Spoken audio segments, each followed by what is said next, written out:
नमस्कार, स्वागत है आप सभी का इंडो नेपाल लाइव में। मैं हूं जयप्रकाश तिवारी। दानापुर नगर परिषद अध्यक्ष की आगामी चुनाव को लेकर हम एक ऐसे शख्सियत के पास मौजूद हैं जिनसे आज जानते हैं कि आखिर किन योग्यता और किन उद्देश्यों के आधार पर ये दानापुर नगर परिषद अध्यक्ष की चुनाव को नेतृत्व करने की कमर कस चुकी नेहा शर्मा से हम जानते हैं। उनके पेरेंट्स हैं मेरे साथ, और ये मेरे साथ जो मौजूद हैं वो शख्सियत किसी परिचय के मोहताज नहीं है। संजय शर्मा राजनीति का एक बड़ा चेहरा, कुशल व्यक्तित्व, और ये अभी जदयू के, यूं कह लीजिए जदयू सुप्रीमो के एक चहेते की अगर बात करें तो वो संजय शर्मा है। तो आखिर हम इतना बड़ा सम्मान, इतना बड़ा पद पार्टी ने दिया है, फिर भी वो चाहते हैं कि नगर परिषद अध्यक्ष की पुत्र वधू जो है चुनाव के लिए प्रचार प्रसार में कमर कस चुकी हैं और लोगों की समस्याओं को जानने के लिए श्रेणेश कर दी हैं, ये आगाज कर दी हैं, ये न जानते हुए कि अंजाम क्या होगा। लेकिन उन्होंने इस बात की तस्दीक की है कि जो बेहतर की शुरुआत होती है उसका अंजाम भी बेहतर होता है।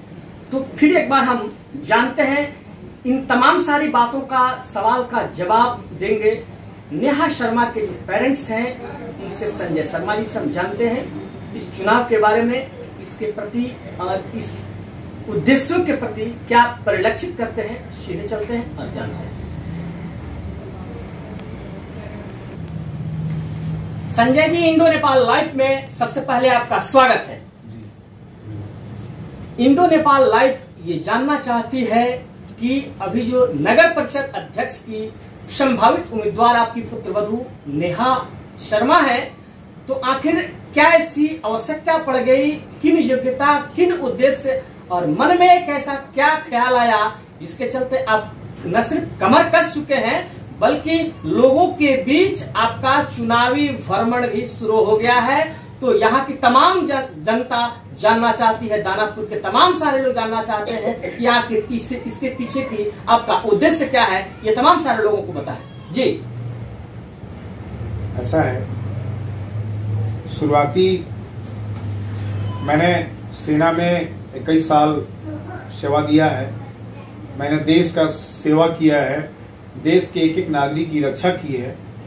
तो मैं सेना से वीआरएस लेने के बाद मेरे मन में एक विचार आया, मुझे किसी न किसी राजनीतिक दल में जुड़ना चाहिए और जुड़ के आम जनता का सेवा करना चाहिए, मदद करना चाहिए, उनका पीड़ा हरना चाहिए।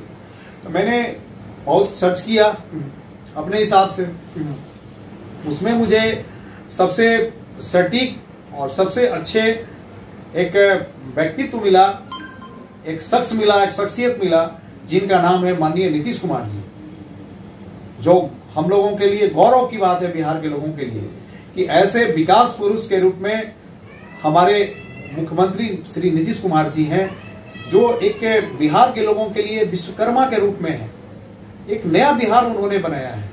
तो मेरे मन में जो विचार आया था, मैंने इसको देखा और सोचा और तुरंत ही अपने माननीय से मिलने चला गया, अपने मुख्यमंत्री जी से, और उनके पार्टी में मैंने जुड़ने का काम किया।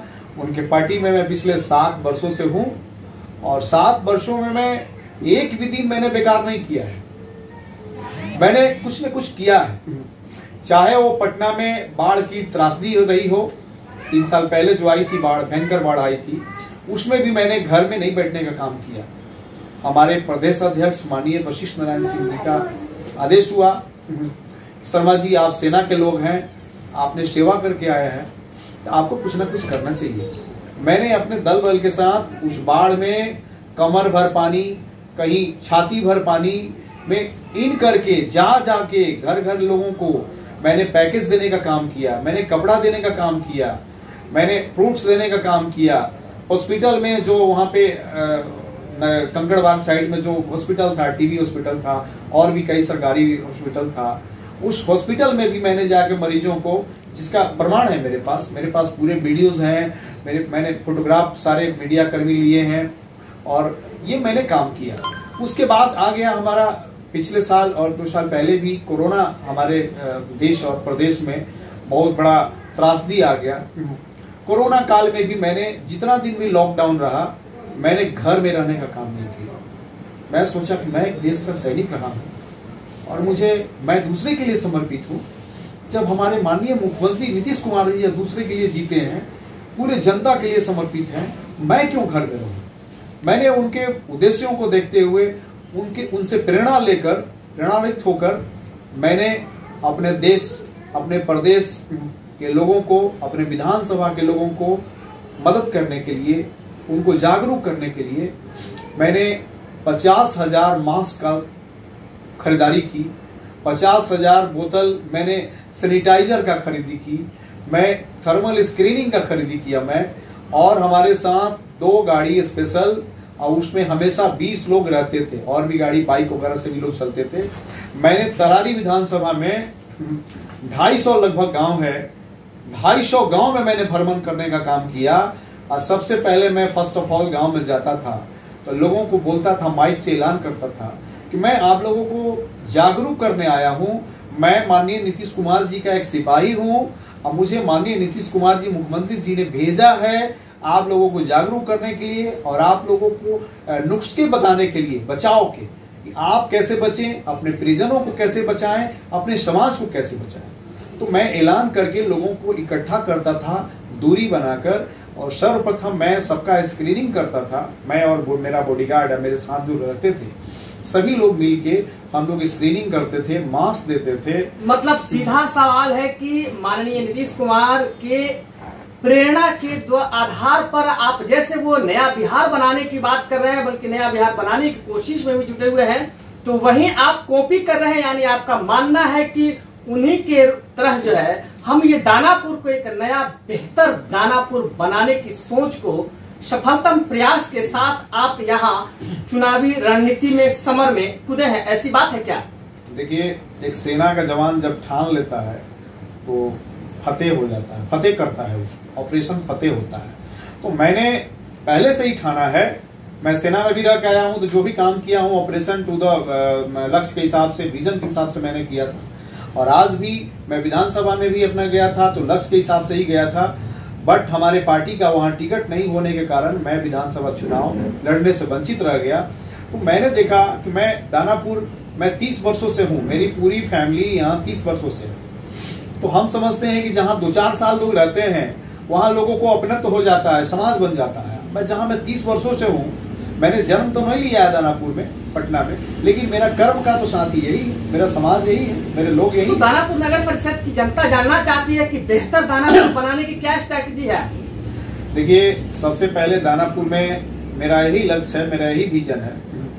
सबसे पहले यहाँ जो ड्रेनेज की कमी है, जो जल जमाव का बहुत भारी संकट यहाँ है, वो सबसे पहले उसको दूर करें। और कहीं कहीं कचरा है, जल जमाव है, रोड की कमी है, बहुत जगह रोड नहीं बन पाई है। कहीं कहीं किसी मोहल्ले में जाते हैं, वार्ड में जाते हैं तो इतना तार का व्यवस्था नहीं है, तार बिल्कुल नीचे गिरा हुआ है। लगता है कि बारिश में अगर हम लोग भी कभी जाएं तो कहीं एक आध तार गिर जाए तो किसी की जान भी चली जाए। पोल नहीं है, बांस के पोल पे तार लटका हुआ है, कई तरह की असुविधाएं हैं वहां पे। इतना बढ़िया बढ़िया मकान शगुना मोड़ पे बना है, लेकिन रोड नहीं है। लोग अपना रोड़ा गिरवा के आने जाने का रास्ता बनाए, ये हालत है यहाँ का। हम कहीं कहीं वार्ड में चौपाल लगाते हैं, जाते हैं, महिलाओं को इकट्ठा करते हैं, पुरुषों को इकट्ठा करते हैं, सुनते हैं कि साहब हमारे को रोजगार नहीं है, हमारे पति कुछ नहीं करते हैं, हम लोग महिलाएं हैं, हम लोग भी कुछ नहीं करते हैं, हम लोग काम करना चाहते हैं।